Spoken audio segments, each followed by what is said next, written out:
Halo teman-teman, nama saya Evi Puspita Denisa, NIM 12114190007. Di sini saya akan membahas tentang komunikasi olahraga yang bertemakan komunikasi antara pelatih dan atlet.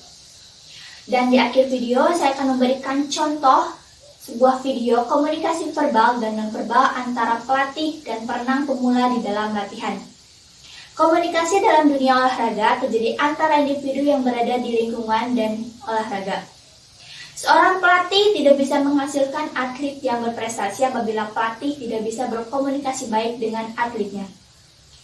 Begitu juga seorang atlet tidak bisa berprestasi jika tidak mau mendengarkan arahan dari seorang pelatih. Pelatih harus dapat berkomunikasi untuk menyampaikan banyak hal mulai dari segi fisik, taktik, teknik, dan psikologi. Komunikasi olahraga harus terus dilakukan agar terjalin hubungan yang saling mendukung antara pelatih dengan atlet. Harapannya, hal ini dapat membuat atlet merasakan suasana yang nyaman dan dapat meningkatkan kemampuan secara maksimal. Elemen-elemen komunikasi olahraga menurut Pederson, Milas, dan Laukela dalam bukunya The Sport Communication Process menjelaskan ada 6 elemen. Yang pertama ada source dan receiver, source atau sumber dan receiver atau penerima. Dalam komunikasi olahraga umumnya elemen ini melibatkan dua individu yang melakukan komunikasi olahraga. Dalam proses ini ada pengirim pesan dan penerima pesan baik pesan verbal maupun non-verbal. Yang kedua, message atau pesan yang terdapat di dalam komunikasi olahraga adalah ekspresi dari pikiran dan perasaan dari komunikator. Along with the content of the message, the rational component is combined. The rational dimension of a message makes statement about who the parties feel toward one another. Kalimat tersebut menjelaskan bahwa pesan umumnya memiliki konten dan dimensi hubungan yang mana ada dua pesan yaitu verbal dan non-verbal.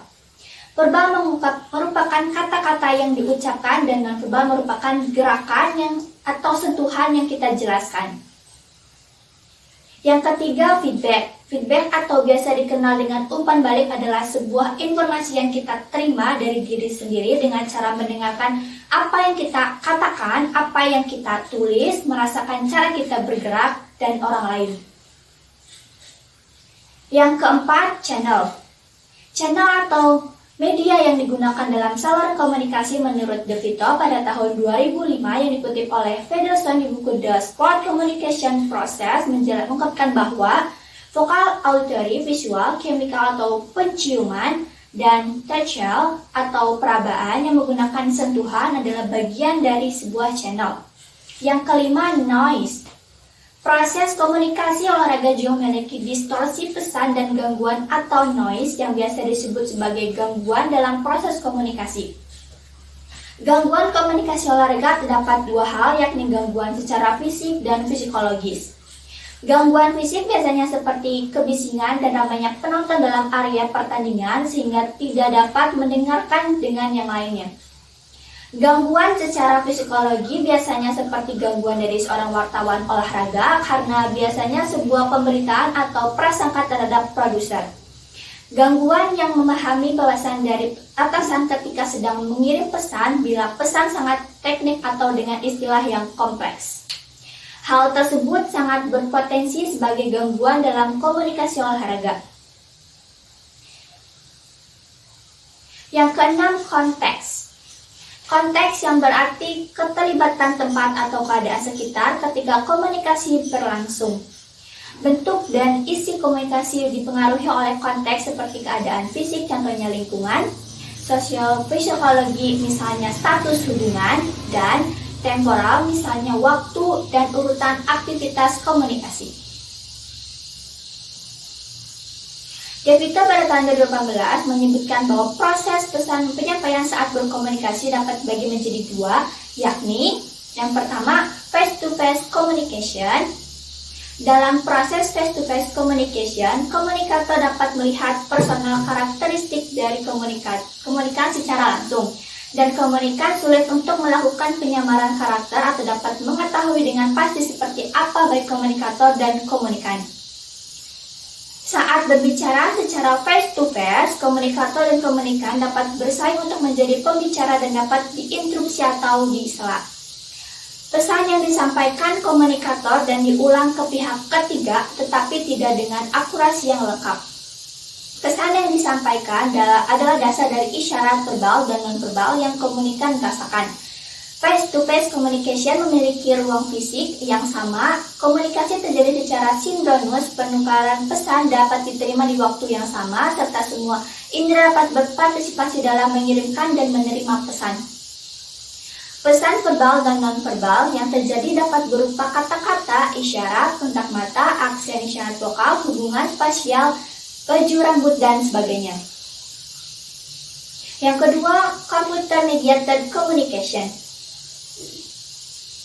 Dalam proses computer mediated communication, komunikator kesulitan untuk melihat personal karakteristik dari komunikan karena tidak berkomunikasi secara tatap muka.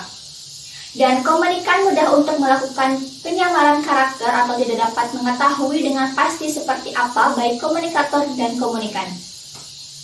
Saat berbicara, komunikator dan komunikan dapat tidak bersaing untuk menjadi pembicara dan tidak dapat diinterupsi ataupun disela.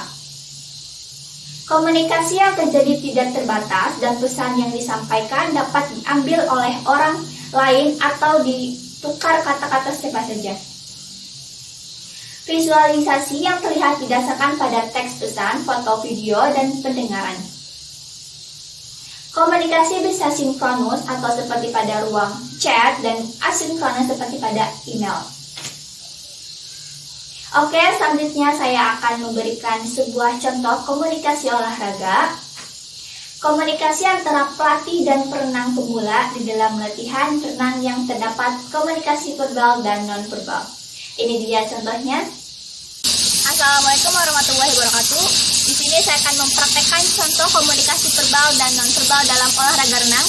Komunikasi antara pelatih dan perenang. Saya Evi berperan sebagai pelatih dan saya Elsa berperan sebagai perenang pemula. Selanjutnya kita meluncur.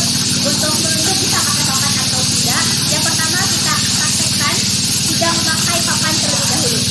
Gerakannya seperti ini. Tangannya lurus dan coba meluncur.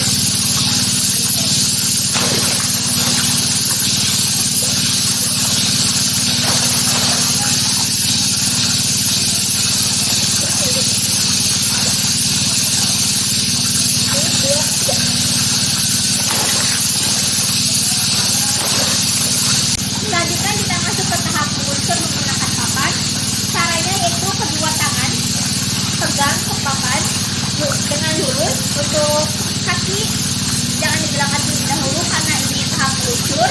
Posisi kaki harus rapat, jangan dibuka atau ditekuk, dan lakukan dengan santai, jangan terburu-buru. Seperti ini.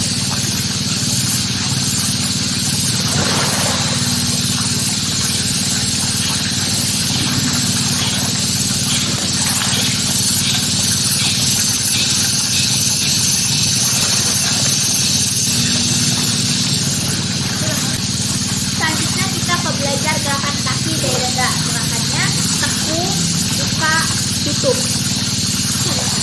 Tekuk, tutup. Nah ya, seperti ini.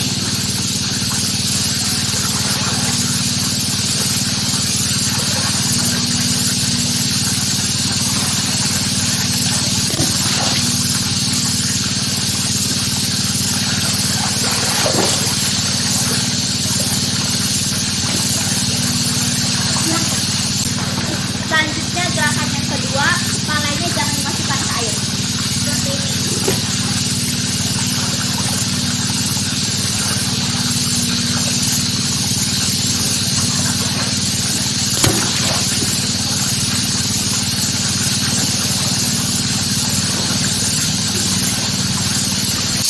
Itu dia contoh komunikasi verbal dan non-verbal dalam olahraga renang untuk pemula. Thank you for watching and see you.